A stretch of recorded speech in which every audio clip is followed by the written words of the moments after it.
জয় রক্ষা কালী মায়ের জয়, জয় মা মনসা মায়ের জয়। আজকে তোমাদের সঙ্গে শেয়ার করব আমার এই রক্ষা কালী মা আমার কাছে কি করে এলো, আমার এই মা মনসা আমার কাছে কি করে এলো, তোমাদেরকে সবাইকে আজকের আমি শেয়ার করব। আমি মার পুজো করছি, প্রায় আজ থেকে 10 বছর হতে চললো মার পুজো করছি।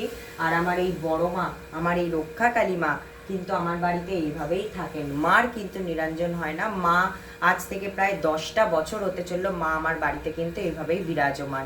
আর আমি না আগে মার পুজো করতাম ছোটবেলা থেকে।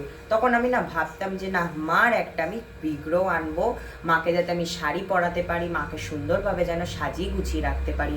তো এই কথা ভেবে ঠিক কালী পুজোর 1 সপ্তাহ আগে আমাদের বাড়ির সামনের কুমোরটুলিতে গিয়ে আমি বলি যে কাকু, আমি শাড়ি, শাখা পলা, মায়ের গয়নাগাটি সমস্ত কিনে নিয়ে যাই।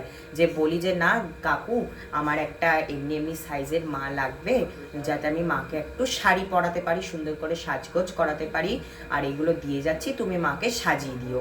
তো মাকে আমি বলেছিলাম মিনিমাম 4 ফুটের বানাতে, ঠিক আছে? তো তখন ওনারা বলল যে না, আমি তো এখন এভাবে বানাতে পারবো না, কারণ আর কদিন পর কালী পুজো, এত ঠাকুরের মাঝখানে আমরা আর ওইভাবে সময় দিয়ে বানাতে পারবো না। তো বললো যে হবে না। তো আমি অনেক চেষ্টা করলাম, বললো হবে না। তো আমি ঘরে এসে খুবই কান্নাকাটি করি, সেদিন আমি খাইনি। আর সেই দিনই মা আমাকে রাত্রে স্বপ্ন দেয়। আর আমার ঠাম্মা আমাকে বলেছিল যে থাক, কিছু হবে না, নয় সামনের বছরে মার পুজো করবি। তখন আমি বললাম না থাক, তাহলে আমি ছোট মাকেই পুজো করবো, আমার পিতলের মা, ওই পিতলের মাকেই আমি পুজো করব, আমি আর মাকে আনবো না। তখন আমি কান্নাকাটি করছিলাম, মন ভেঙে গেছিলো। ঠাম্মা বললো যে না, বালিগঞ্জ স্টেশনের সামনে অনেক মায়ের মূর্তি বিক্রি হয়, ওখান থেকে তুই নিবি। তখন আমি জোর করেছিলাম না, আমি কাঠামোর মা নেব, মানে কাঠামোর মাই নেব, ঠিক আছে? তখন আমি আর খাওয়া দাওয়া করিনি, মন খারাপ ছিল।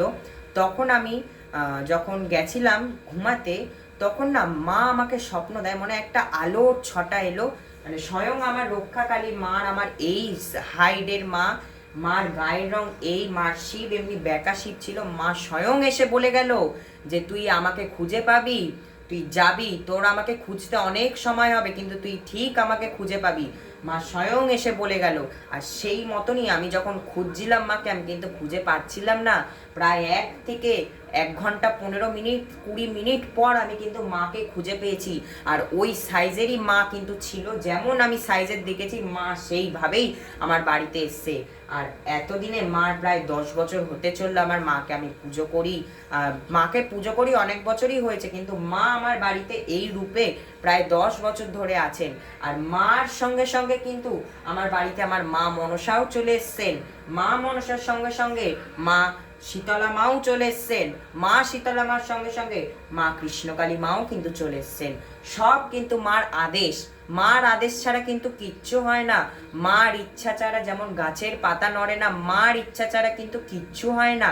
আর তোমাদেরকে আরেকটা কথা বলি, মাকে নিয়ে কেউ খেলে না রে বাবা মায়েরা, মাকে নিয়ে কেউ খেলে না। মার কাছে সবাই সমান, মার কাছে সবাই সমান। আর সবার অধিকার আছে মাকে পুজো করা, সে ছোট হোক বা বড় হোক, মাকে নিয়ে কেউ খেলা করে না। আর আমার মার সঙ্গে যে আমার কি হয় তোমাদেরকে বলে বোঝাতে পারবো না। মা আমাকে বলেছে তুই 10-এর ভালো করবি, তোর হাত থেকে 10-এর ভালো হবে। তাই তো আমি সবাইকে ভালো করছি, আজকে সারা দুনিয়ায় জয় জয়কার ছড়াচ্ছি মায়ের। মা স্বয়ং বলেছিল তোর হাত থেকে 10-এর ভালো হবে। তাই জন্য কিন্তু আজকের আমি 10-10-এর ভালো করতে পারছি, আর আরও ভালো করব, সকলের ভালো করব। মার আমার এই আদেশ। আর মাকে আমি সব সময় বলি, মা গো, সবাইকে তুমি ভালো রাখো, সুস্থ রাখো। অনেকে আমাকে বাজে কমেন্ট করেছে, অনেকে আমাকে বাজে কথা বলেছে, 4 জন বলেছে, 4 জনের মধ্যে 3 জন কিন্তু স্বীকার চেয়েছে, আর একজন চায়নি এখনো পর্যন্ত। আমি তাকে বলছি, তুই আমার মধ্যে মাকে দেখবি, মাকে দেখে তুই আমার কাছে ক্ষমা স্বীকার চাইবি। মাকে তোরা 100 বার খারাপ কথা বলবি, মা তোদের এমন ঘাড়ে ধরবে। এই মা আমার স্বপ্নাদেশের মা, এই মা কি আমি জানি। যখন মা তোদের ঘাড়ে ধরবে, তখন বুঝবি মা তোদের নরকে শেষ করবে। মা আমাকে পূর্ণ জায়গা থেকে পাঠিয়েছে বলে আজকের আমি সকলের জয় জয়কার করতে পেরেছি। আর মা তোদের নরক থেকে পাঠিয়েছে বলেই তোরা মাকে নিয়ে এত বাজে কথা বলিস, বাজে কিছু করিস। মা আমার মুখ থেকে আমাকে দেখিয়ে তোকে মা ক্ষমা স্বীকার চাওয়াবে, আর আমি তোর মুখের থেকে জয় ফোটাবো। আমি এতটাই বলি।